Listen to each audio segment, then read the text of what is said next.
आषाढ़ माह के शुक्ल पक्ष की एकादशी को देवशयनी एकादशी कहते हैं। पुराणों के अनुसार इस दिन भगवान विष्णु 4 महीने के लिए पाताल लोक में शयन करते हैं। 4 महीने विश्राम के बाद कार्तिक माह के शुक्ल पक्ष की एकादशी को पुनः पृथ्वी लोक में आते हैं। इस दौरान सृष्टि का संचालन महादेव करते हैं।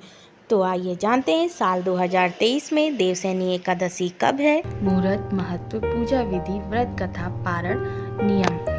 साल 2023 में देवशयनी एकादशी 29 जून 2023 दिन बृहस्पतिवार को है।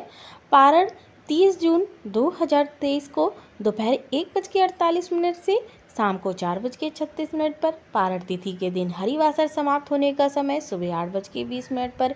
एकादशी तिथि का प्रारंभ 29 जून 2023 को सुबह 3:18 से और एकादशी तिथि की समाप्ति 30 जून 2023 को सुबह 2:42 पर। महत्व, इस एकादशी से भगवान विष्णु 4 मास के लिए शयन अर्थात भगवान विष्णु के सोने का समय होता है। इस दिन से लेकर अगले आने वाले 4 मास तक कोई भी शुभ कार्य जैसे विवाह आदि करना शुभ नहीं रहता। इसके दौरान जितने भी पर्व, व्रत, उपवास, साधना, आराधना जब तब किए जाते हैं उनका विशाल स्वरूप एक शब्द में चातुर्मास कहलाता है। इस समय पर किए गए सभी जप, तप, व्रत आदि मनोवांछित फलों की प्राप्ति के कारक होते हैं। इन्हीं धार्मिक मान्यताओं के चलते इस व्रत को धारण किया जाता है।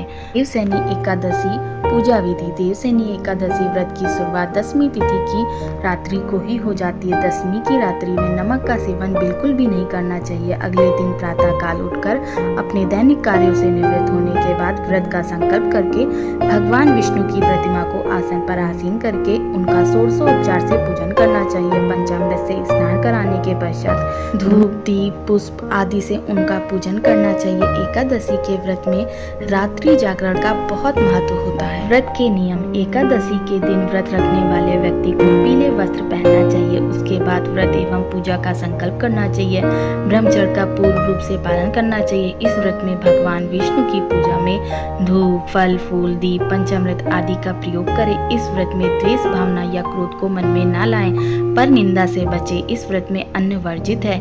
व्रत कथा। पौराणिक कथाओं के अनुसार राजा मांधाता 3 लोकों में बहुत प्रख्यात थे। वह अपनी प्रजा को समर्पित थे और उनके लिए ही कार्य करते थे।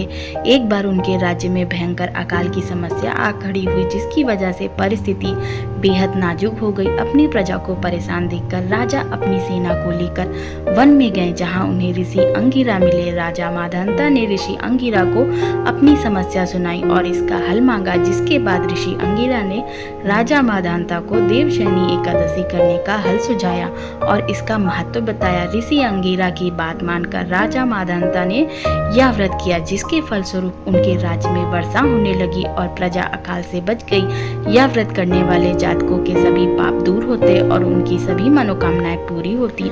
वीडियो पसंद आए तो प्लीज वीडियो को लाइक करें और चैनल को सब्सक्राइब करें। जय श्री कृष्ण।